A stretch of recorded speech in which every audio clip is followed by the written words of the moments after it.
Hello friends, कैसे हो आप सब। मैं आशा करता हूं कि आप सब स्वस्थ होंगे, मस्त होंगे और जबरदस्त होंगे और अपनी तैयारी को बेहतरीन तरीके से कर रहे होंगे। राम स्टडी IQ परिवार में आपका बहुत बहुत स्वागत है। दोस्तों, अपन बात कर रहे हैं कक्षा 10th की साइंस। आपने पहला चैप्टर कंप्लीट कर लिया। आप अध्ययन करेंगे चैप्टर नंबर 2। चैप्टर नंबर 2 अम्ल, क्षार एवं लवण, एसिड, बेस एंड साल्ट। उसकी हमने 3 क्लास कंप्लीट कर ली।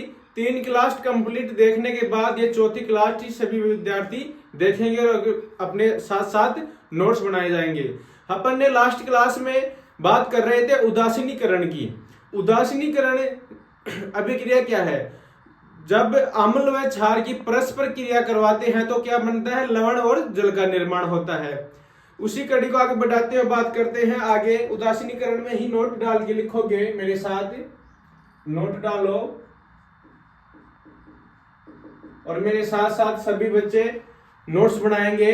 उदासीनीकरण अभिक्रिया में ही लिखना है आगे नोट डालकर कि प्रकृति में उदासीनीकरण अभिक्रिया का उदाहरण लिखे सभी।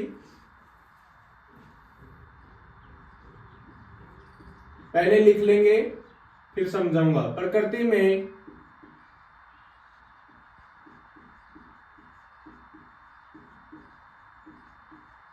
उदासीनीकरण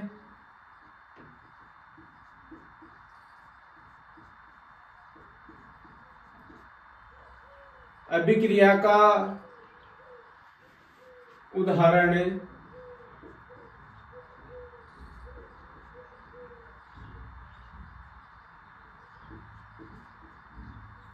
नेटल नामक, मतलब नेटल नाम का एक पौधा है। नेटल नामक पौधा जिसके द्वारा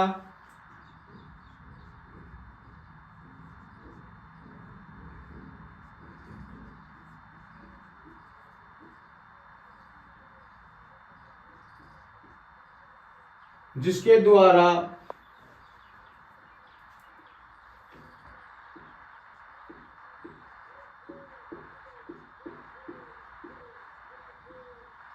मेथेनोइक अम्ल उत्पन्न होता है।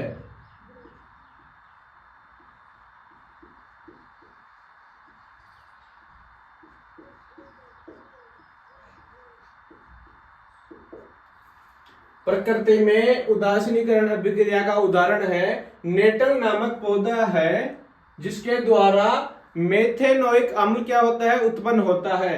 अर्थात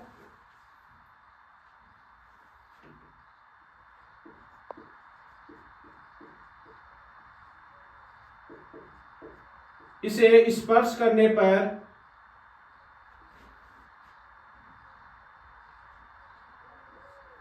अर्थात इसे स्पर्श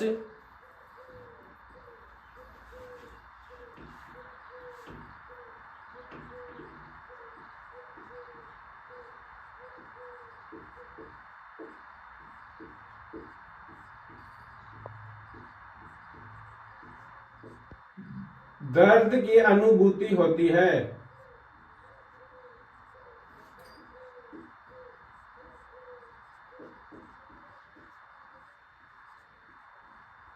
मतलब इसको अपन छुएंगे, स्पर्श करेंगे तो क्या होगा?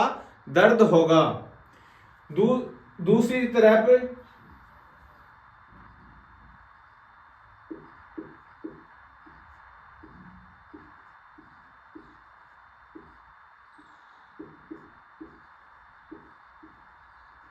डाक का पौधा जो इस दर्द को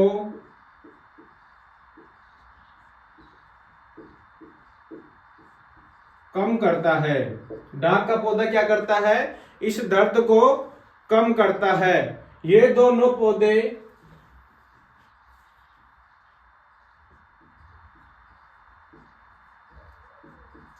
ये दोनों पौधे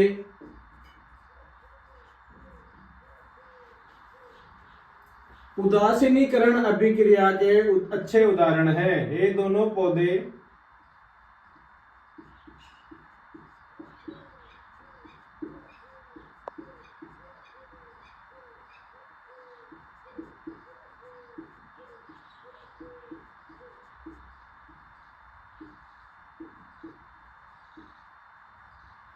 अभिक्रिया के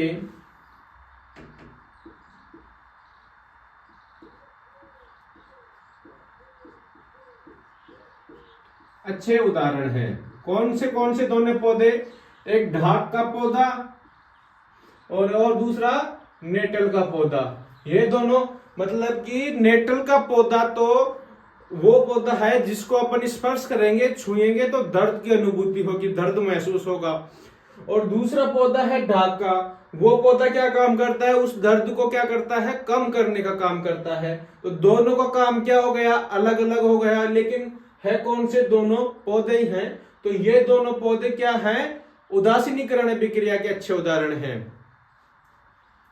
अब आगे लिखो नया हेडिंग, दैनिक जीवन में प्रयोग।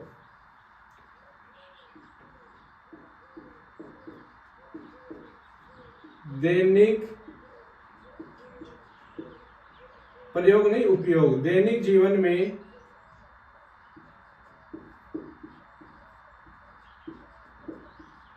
उपयोग। दैनिक जीवन में उपयोग की बात करेंगे। जैसे पीएच स्केल है जो मिट्टी की अम्लीयता व क्षारीयता को क्या करता है? मापन करता है। पीएच स्केल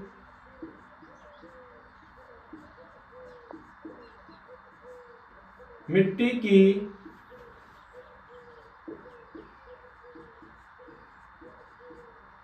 अम्लीयता तथा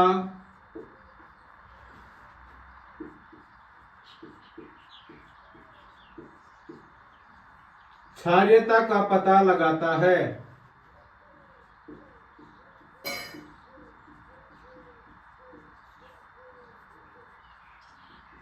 क्या करता है?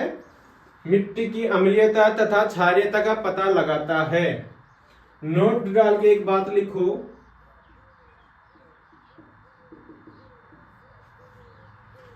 मिट्टी की अम्लीयता को दूर करने के लिए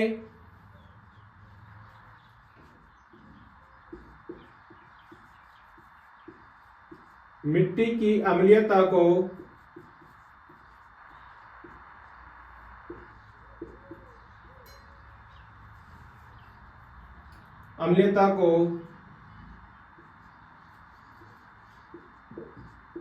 दूर करने के लिए चूना पत्थर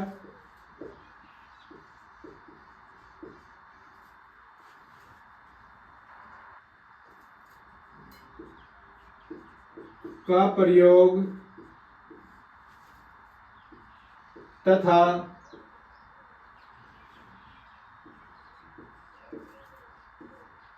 मिट्टी की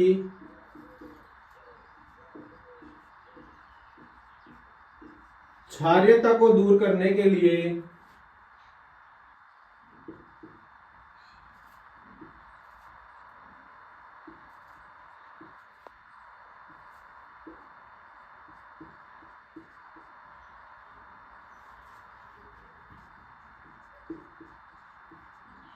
जिप्सम का प्रयोग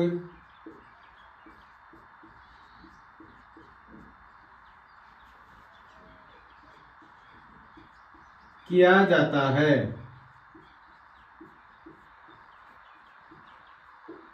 मिट्टी में दो पदार्थ हैं, एक अम्लीयता और क्षारीयता। तो अम्लीयता को दूर करने के लिए तो चूने पत्थर का प्रयोग किया जाएगा और क्षारीयता को दूर करने के लिए जिप्सम का प्रयोग किया जाता है। अब लिखो दंत क्षय की घटना। यहां तक ये समझ में आ गया? भाई उदासीनीकरण के सबसे अच्छे उदाहरण है एक नेटल का पौधा और दूसरा ढाक का पौधा। और पीएच स्केल क्या काम करता है? मिट्टी की अम्लीयता तथा क्षारीयता का क्या करता है? मापन करता है। ये क्षारीयता का पता लगाता है, मापन का पता लगाता है, एक ही बात है।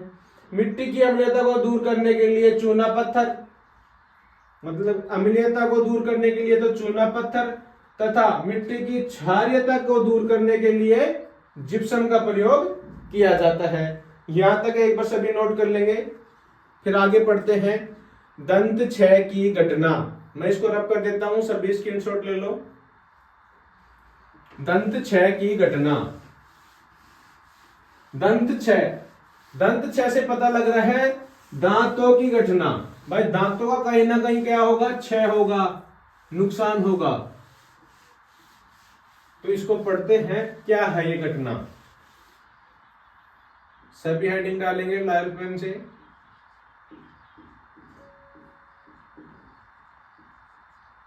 दंत क्षय की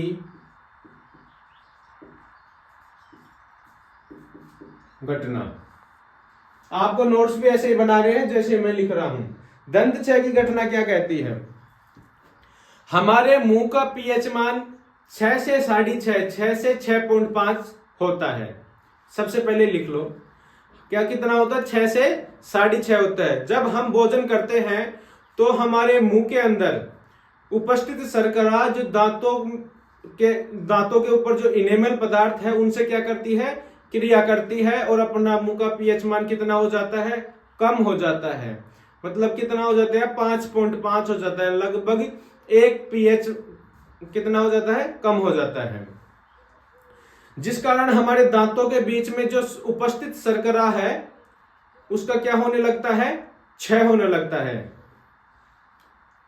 लिखते हैं सबसे पहले हमारे मुंह का पीएच मान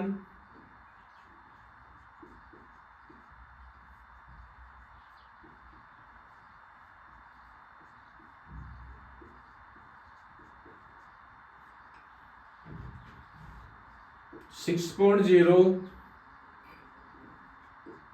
तथा 6.5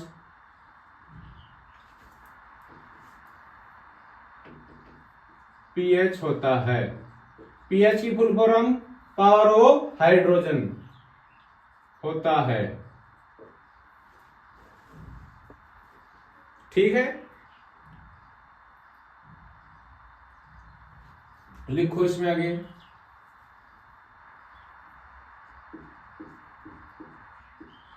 जब हम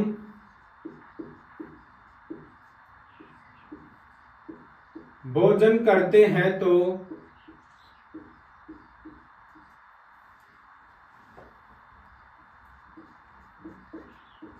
हमारे मुंह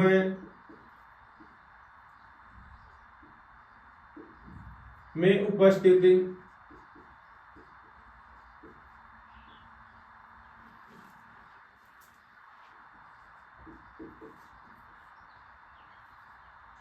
दांत के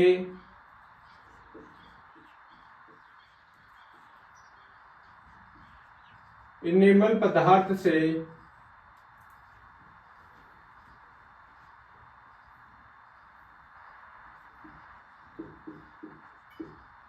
क्रिया करके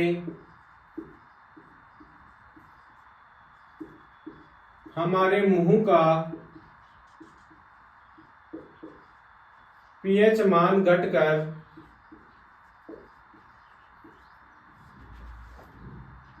5.5 हो जाता है।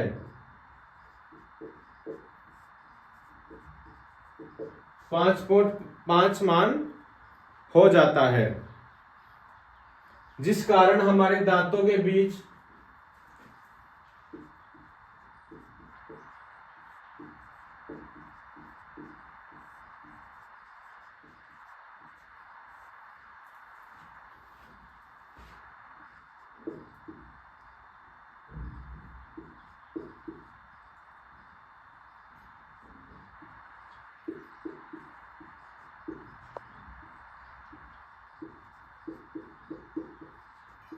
उपस्थित शर्करा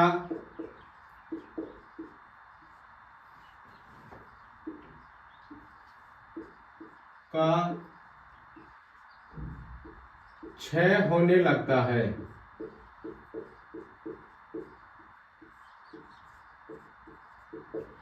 जिससे हमारे दांतों के अंदर जो भोजन पसा होता है उसका क्या होने लगता है, क्षय होने लगता है, और वो दांतों को छोटे छोटे टुकड़ों में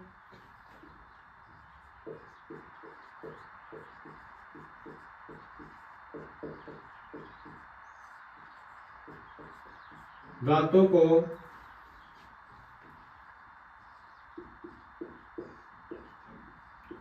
छोटे छोटे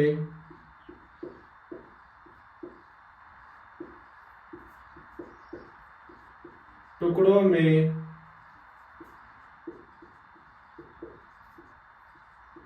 तोड़ना शुरू कर देते हैं।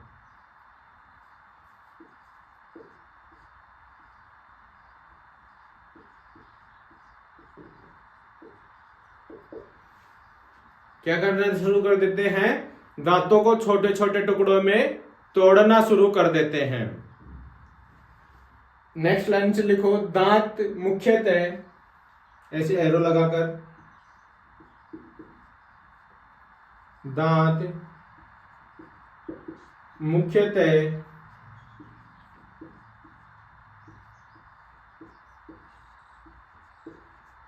कैल्शियम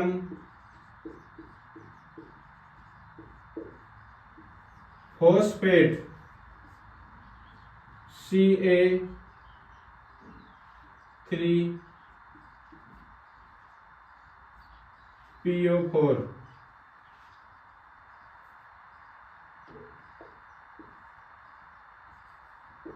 के बने होते हैं।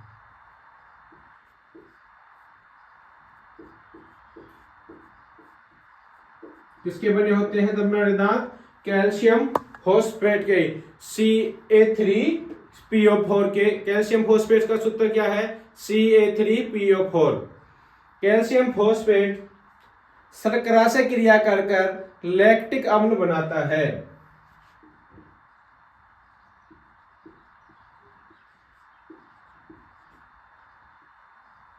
कैल्शियम फॉस्फेट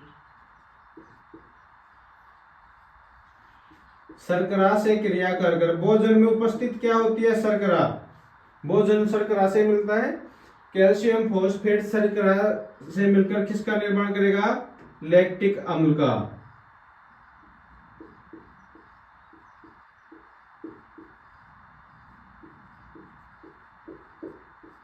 आई बात यहां तक समझ में? दांतों का क्षय किस प्रकार होता है?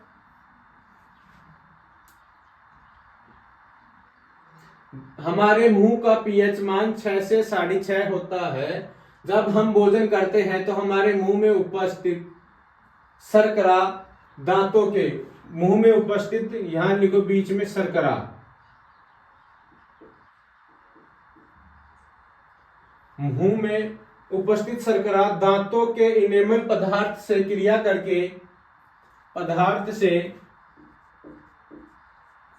क्रिया करके, हमारे मुंह का पीएच मान घटकर 5.5 हो जाता है, जिस कारण हमारे दांतों के बीच उपस्थित शर्करा का क्षय होने लगता है और दांतों को छोटे छोटे टुकड़ों में तोड़ना शुरू कर देते हैं। दांत मुख्यतः कैल्शियम फॉस्फेट Ca3PO4 के बने होते हैं। कैल्शियम फॉस्फेट शर्करा मिलकर किसका निर्माण करते हैं? लैक्टिक अम्ल का निर्माण करते हैं। आई बात यहां तक समझ में? सभी एक बार नोट करेंगे।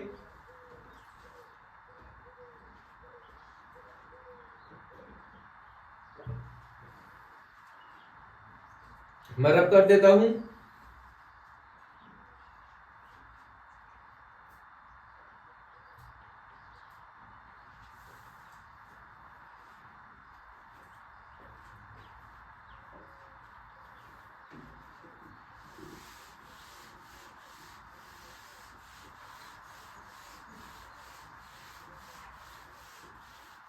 नेक्स्ट एडिंग डालो, मूलक।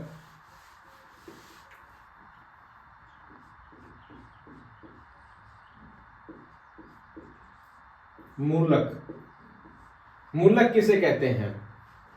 वे पदार्थ जो किसी यौगिक में उपस्थित होकर किसी एक तत्व को क्या कर देते हैं? विस्थापित कर देते हैं। वे पदार्थ जो किसी यौगिक में उपस्थित होकर, लिखिए सभी, वे पदार्थ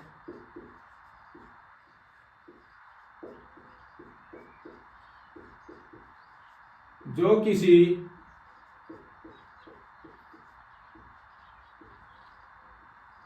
यौगिक में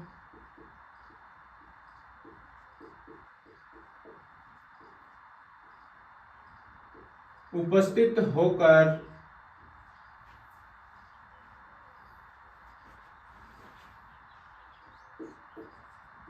एक तत्व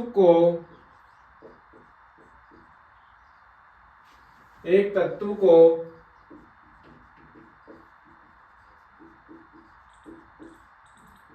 विस्थापित कर देते हैं, एक तत्व को विस्थापित कर देते हैं,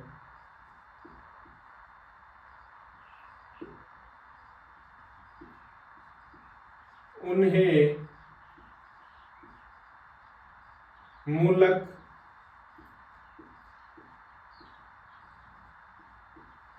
कहते हैं। क्या कहते हैं? मूलक कहते हैं। मूलक मुख्यतः दो प्रकार के होते हैं। पहला भस्मीय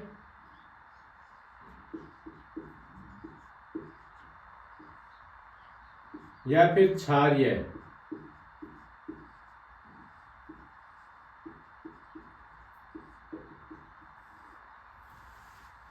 भस्मीय या क्षारीय मूलक। पहले मूलक की बात करते हैं। वे मूलक जो किसी यौगिक में उपस्थित होकर, वे मूलक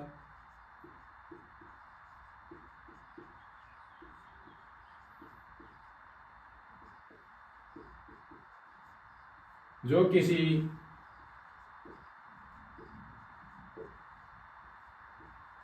यौगिक में उपस्थित होकर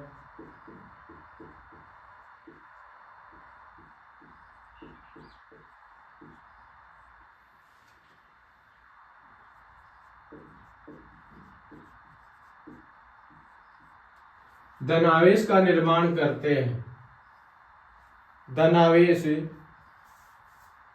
धनावेश का निर्माण करते हैं।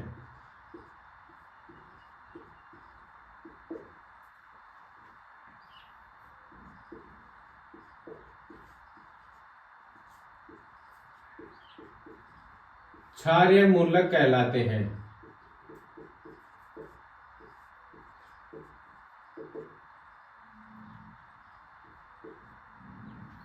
कौन से मूलक कहलाते हैं? क्षारीय मूलक कहलाते हैं। अम्लीय मूलक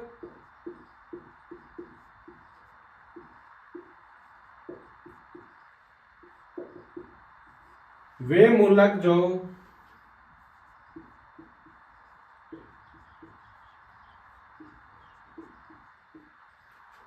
किसी यौगिक में उपस्थित होकर, मूलक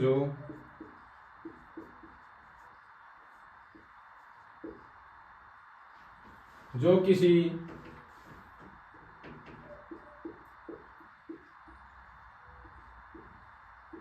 यौगिक में उपस्थित होकर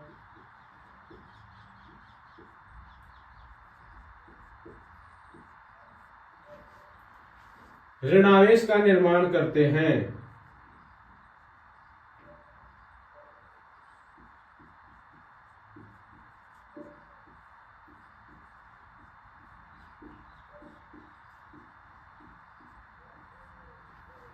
ऋणावेश का निर्माण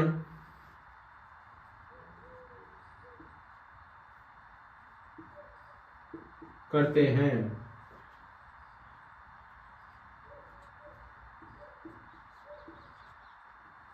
अम्लीय मूलक कहलाते हैं।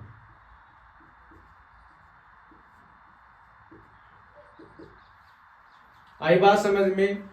भस्मीय या क्षारीय मूलक क्या होते हैं? जो धनावेश का निर्माण करे, और अम्लीय जो ऋणावेश का निर्माण करे। जैसे एग्जाम्पल से समझो।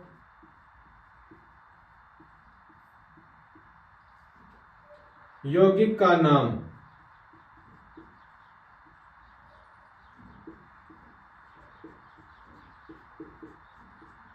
NaCl ले लिया मैंने, सोडियम क्लोराइड। तो अम्लीय मूलक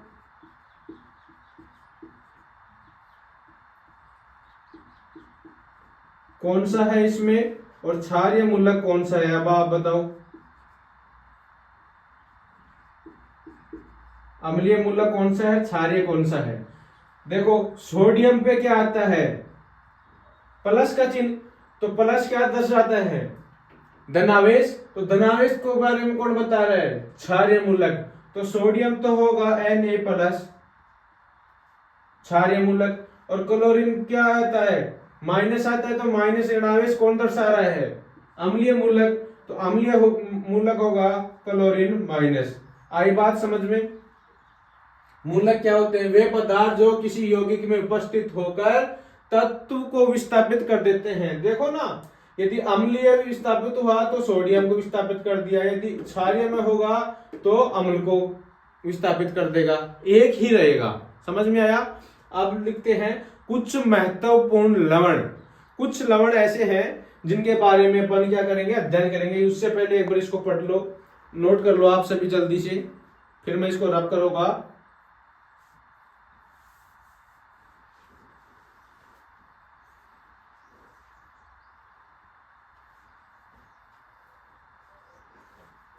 कर लिया होगा सभी ने। कुछ महत्वपूर्ण लवणों की बात करेंगे।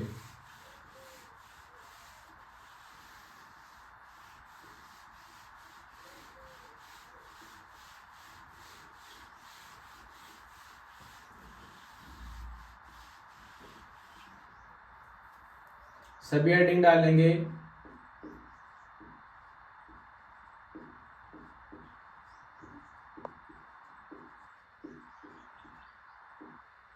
महत्वपूर्ण लवण। सबसे पहले बात करते हैं हम, पहले महत्वपूर्ण लवण की बात करते हैं साधारण नमक की, जो अपन डेली रसोई में यूज लेते हैं उस नमक की।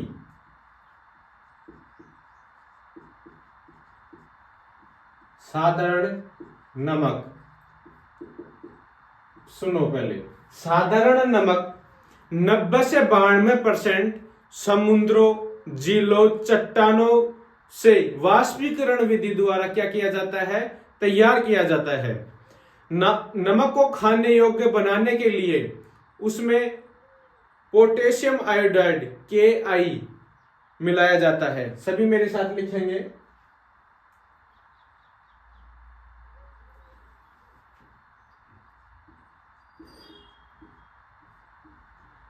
हमारे देश में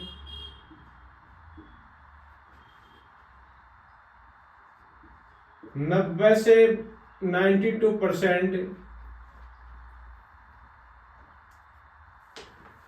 90 से 92%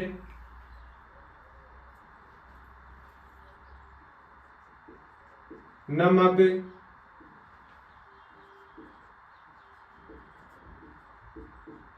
समुद्रों, झीलों तथा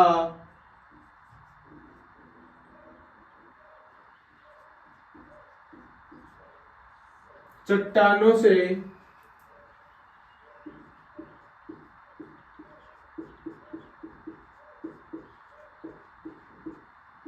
वाष्पीकरण विधि द्वारा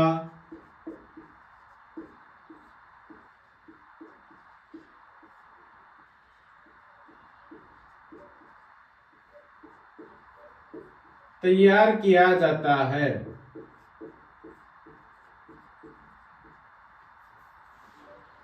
नमक को खाने योग्य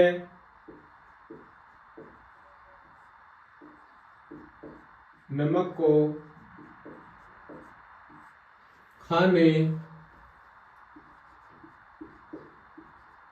योग्य बनाने के लिए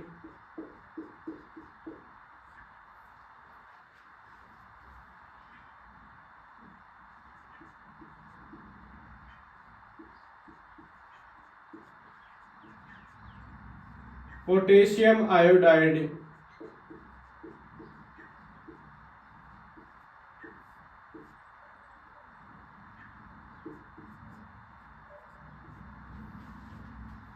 मिलाया जाता है।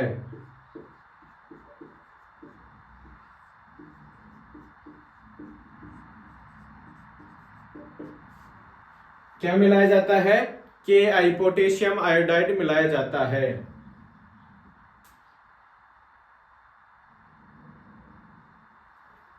नेक्स्ट लाइन लिखेंगे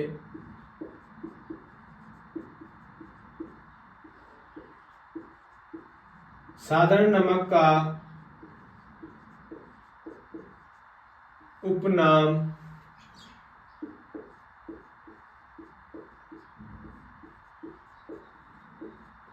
टेबल साल्ट भी होता है। उपनाम मतलब दूसरा नाम।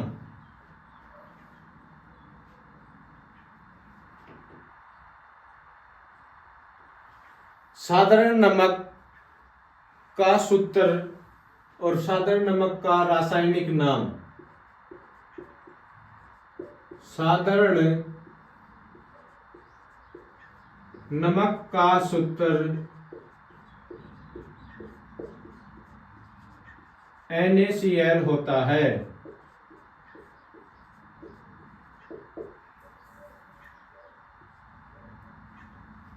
साधारण नमक का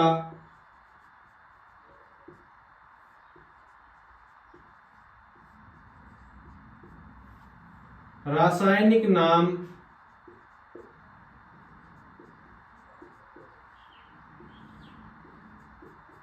बताओ। सोडियम क्लोराइड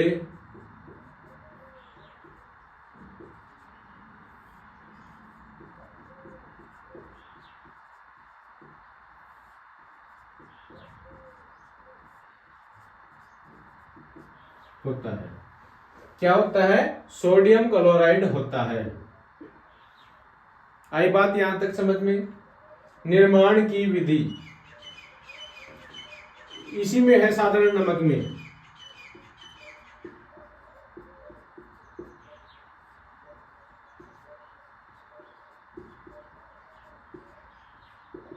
उदासीनीकरण के द्वारा तैयार कर सकते हैं निर्माण की विधि में।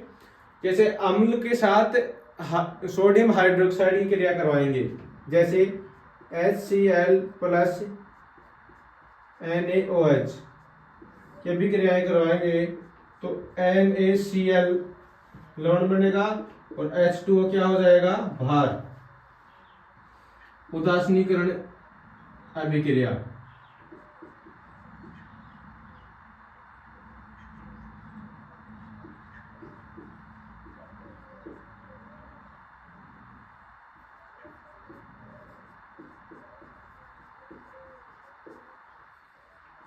उदासीनीकरण अभिक्रिया पर कोई हाइड्रोक्लोरिक एसिड की क्रिया सोडियम हाइड्रोक्साइड के साथ करवाएंगे तो कौन सा लवण बनेगा? सोडियम क्लोराइड लवण बनेगा और जल क्या हो जाएगा? भार निकल जाएगा। एक बार समझो, साधारण नमक हमारे देश में 90 से 92% नमक समुद्र, झीलों तथा चट्टानों से वाष्पीकरण विधि द्वारा तैयार किया जाता है। नमक को खाने योग्य बनाने के लिए उसमें पोटेशियम आयोडाइड Ki मिलाया जाता है, तब जाकर ये क्या होता है? खाने योग्य होता है। साधारण नमक को NaCl को क्या कहते हैं? Table salt. मतलब कि जब आप टेबल पे बैठ के होटलों में खाना खाते हो, घर में खाना खाते हो, तो टेबल के ऊपर खाने के टेबल पे हमेशा नमक रखा होता है, तो इसलिए क्या इसका दूसरा नाम क्या रख दिया गया? टेबल साल्ट भी रख दिया गया। इसका सूत्र होता है NaCl। इसका रासायनिक नाम है सोडियम क्लोराइड। इसके निर्माण की विधि जैसे कोई अम्ल ले लिया, हाइड्रोक्लोरिक अम्ल की क्रिया सोडियम हाइड्रोक्साइड के साथ करवाएंगे तो NaCl सोडियम क्लोराइड मतलब नमक, कौन सा लवण बना? नमक, और जल बाहर निकल जाएगा। यह क्रिया कौन सी है? बताओ। उदासीनीकरण अभिक्रिया के तहत। बोलो ये समझ में आया कि नहीं? पहला लवण कौन सा लवण बना दिया अपन ने? नमक। आज पता लग गया ना आपको कि नमक कैसे बनता है। आई बात समझ में? अब दूसरी बात करते हैं NaOH सोडियम हाइड्रोक्साइड का निर्माण। किसका? इसका NaOH सोडियम हाइड्रोक्साइड का निर्माण। एक बार जल्दी से इसको नोट कर लो या स्क्रीनशॉट ले लो।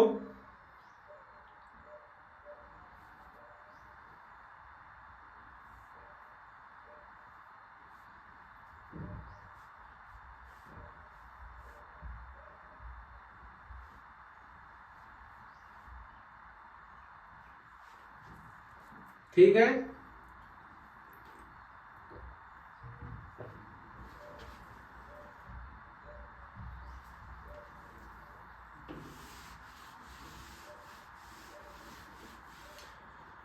NaOH का निर्माण,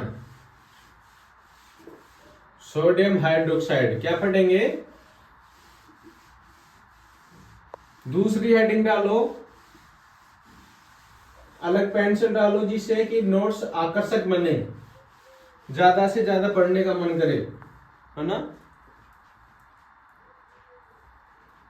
दूसरा है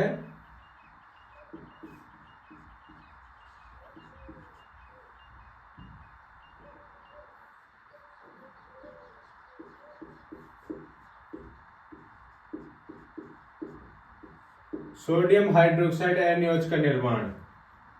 लिखो, इसे कास्टिक सोडा भी कहते हैं।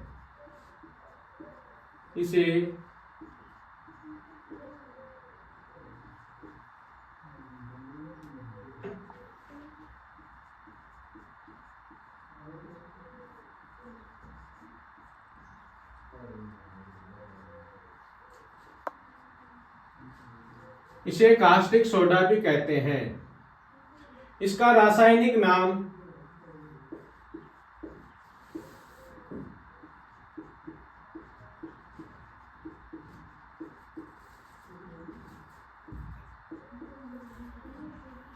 सोडियम हाइड्रोक्साइड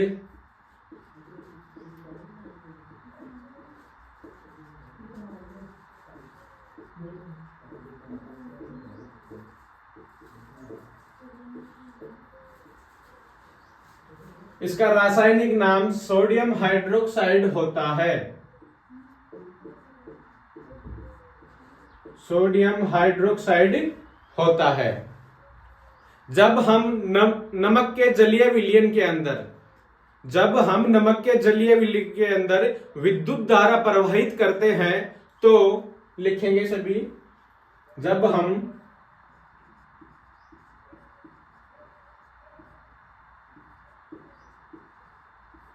नमक के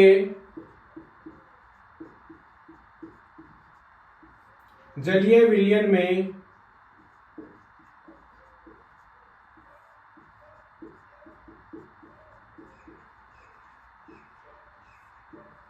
विद्युत धारा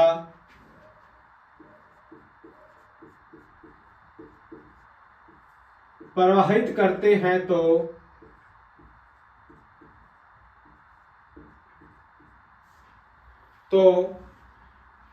सोडियम हाइड्रोक्साइड के साथ साथ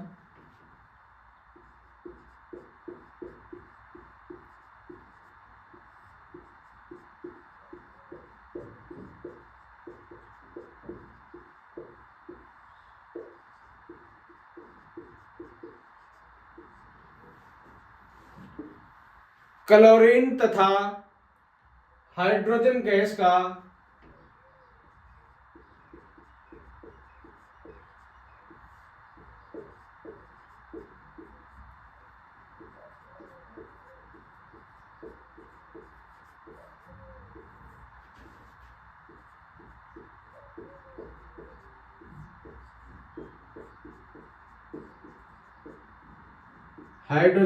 का निर्माण होता है।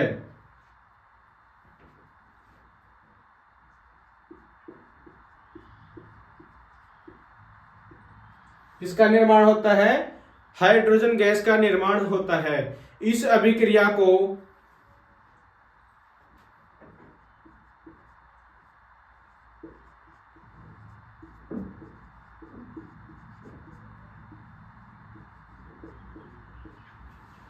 क्लोर क्षार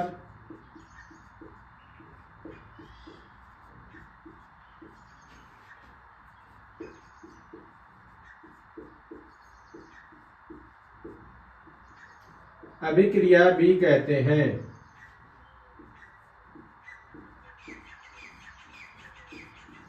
क्लोर क्षार अभिक्रिया भी कहते हैं। कौन सी अभिक्रिया को? NaOH के निर्माण की जो अभिक्रिया है उसे क्या कहते हैं? क्लोर क्षार अभिक्रिया भी कहते हैं। समीकरण एक बार सभी लिख लो, फिर दोबारा से समझा दूंगा। NaCl के साथ, भाई नमक की तो ले रहे थे, उसके साथ किसका, नमक का विलयन ले रहे हैं, जलीय, नमक का जलीय विलयन की प्रक्रिया कराएंगे तो किसका निर्माण होगा, NaOH का और Cl2 गैस का और हाइड्रोजन गैस का। देखो H2 से हाइड्रोजन गैस निकल गई, Cl से Cl2, ठीक है, और OH से NaOH, ये इसका क्या हो गया, निर्माण। इसमें क्या कर रहे हैं, विद्युत धारा प्रवाहित, विद्युत धारा, इसमें क्या बह रही है, विद्युत धारा, ठीक है। NaOH का, इसे कास्टिक सोडा भी कहते हैं, इसका उपनाम क्या है, कास्टिक सोडा। इसका रासायनिक सोडियम हाइड्रोक्साइड होता है। जब हम नमक के जलीय विलयन में विद्युत धारा प्रवाहित करते हैं तो सोडियम हाइड्रोक्साइड के साथ साथ क्लोरीन तथा हाइड्रोजन गैस का निर्माण होता है, क्लोरीन तथा हाइड्रोजन गैस का निर्माण होता है। और ये किसका निर्माण, कौन सा लवण बन गया, ये NaOH, सोडियम हाइड्रोक्साइड। कौन सा लवण का निर्माण हो गया, सोडियम हाइड्रोक्साइड।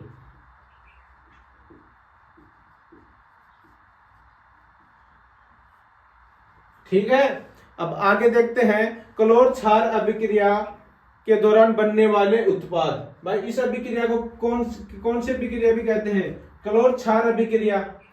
तो अब आगे बढ़ते हैं, क्लोर क्षार अभिक्रिया के दौरान बनने वाले उत्पाद। एक बार इसके स्क्रीनशॉट ले लो।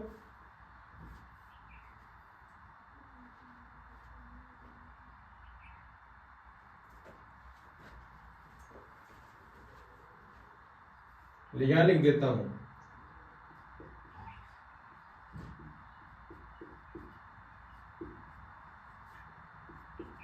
क्लोर क्षार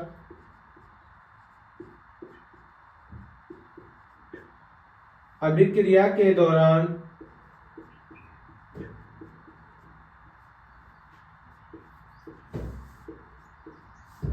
बनने वाले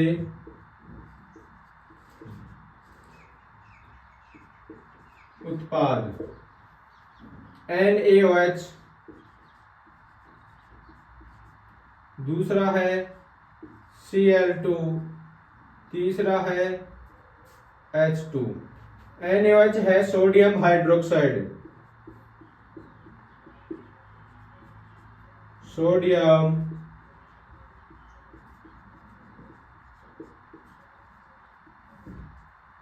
Cl2 है क्लोरीन,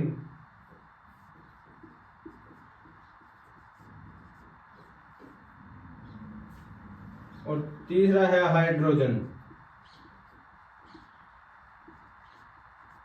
कौन कौन से उत्पाद बन रहे हैं, क्लोरीन और हाइड्रोजन और सोडियम हाइड्रोक्साइड। ठीक है, एक बार इसका स्क्रीनशॉट ले लें सभी।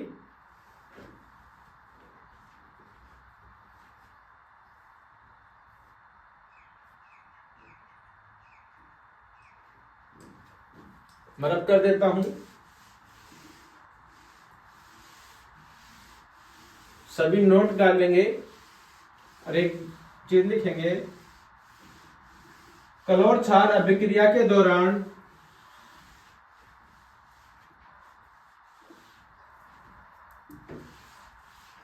नोट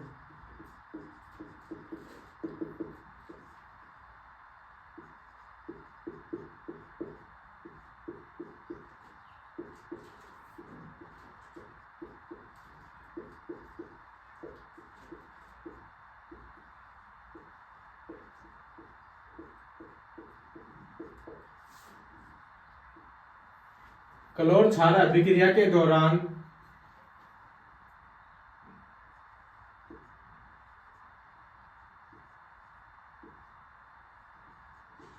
कैथोड पर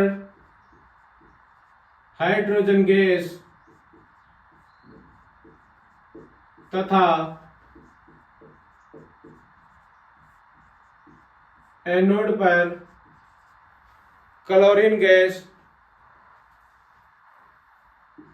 का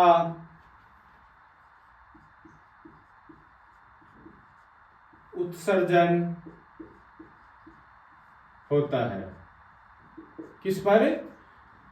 कलोर क्षार अभिक्रिया के दौरान कैथोड पर कौन सी गैस? हाइड्रोजन गैस, और एनोड पर क्लोरीन गैस का निर्माण होता है। ठीक है, अब देखते हैं NaOH सोडियम हाइड्रोक्साइड के उपयोग मतलब प्रयोग।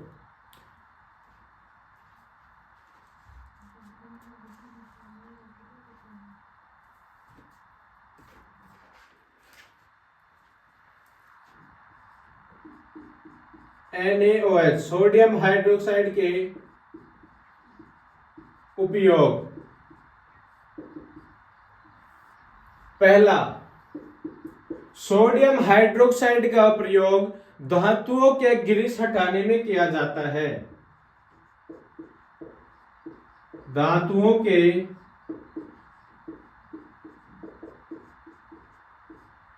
ग्रीस हटाने में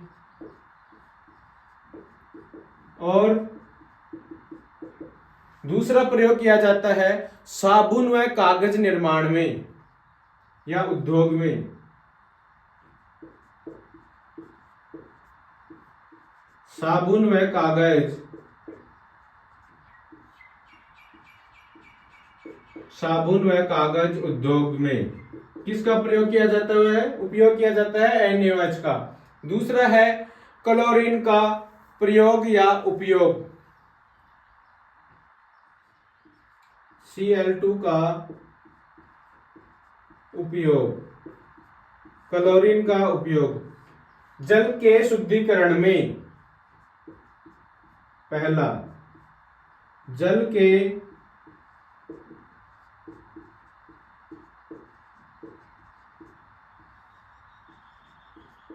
शुद्धिकरण में। दूसरा, पहला तो हो गया जल का शुद्धिकरण, दूसरा हो गया स्विमिंग पूल की सफाई करने में। किसमें? जो आप गर्मियों के दिनों में या टीवियों में कहीं आपने स्विमिंग भी की होगी, जो पुल होता है उसका कितना साफ पानी होता है। वो पानी इतना साफ कैसे साफ होता है? उसमें क्या डाल देते हैं? क्लोरीन डाल देते हैं, क्लोरीन के कारण होता है ना।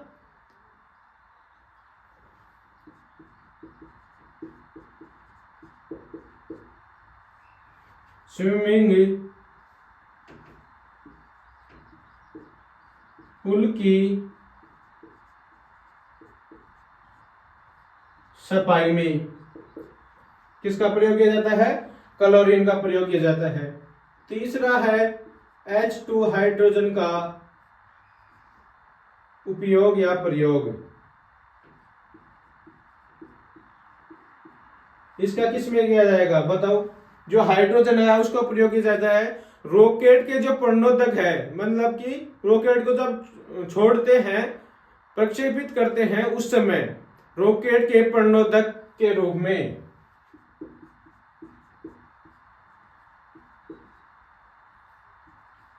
रॉकेट के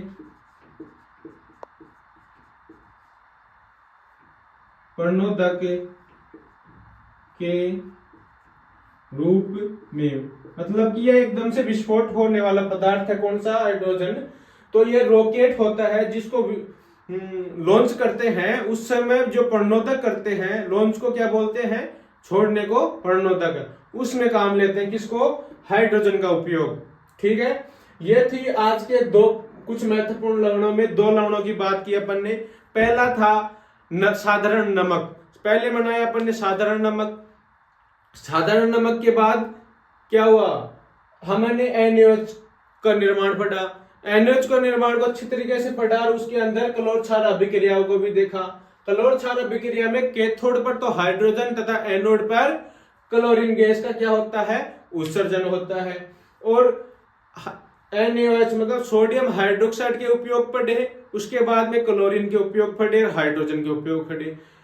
NaOH क्लोरीन सोडियम हाइड्रोक्साइड का प्रयोग किया जाता है धातु के ऊपर। जो भी धातु होती है, मेटल होती हैं, उनके ऊपर जो गिर्स होता है उसको हटाने में। और साबुन और जो कागज हैं उनके उद्योग में भी सोडियम हाइड्रोक्साइड का प्रयोग किया जाता है। इसी प्रकार क्लोरीन का प्रयोग किया जाता है जो जहां भी अशुद्ध जल होता है उसको शुद्ध करने में, और जो स्विमिंग पूल होते हैं उनके अंदर क्लोरीन डाल देते हैं और वो ऑटोमेटिक से क्या होने लगता है, बिल्कुल साफ पानी दिखाई देता है और साफ भी हो जाता है।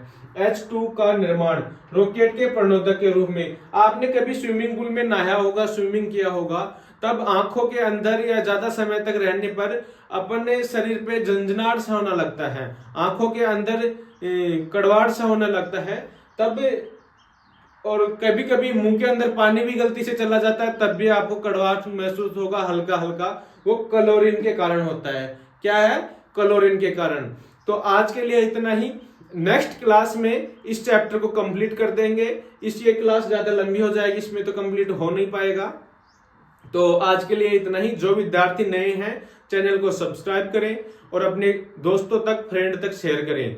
जिन्होंने अभी तक क्लास को लाइक नहीं किया वो पहले क्लास को लाइक करें, शेयर करें, सब्सक्राइब करें। थैंक यू, धन्यवाद। मिलते हैं नेक्स्ट क्लास में।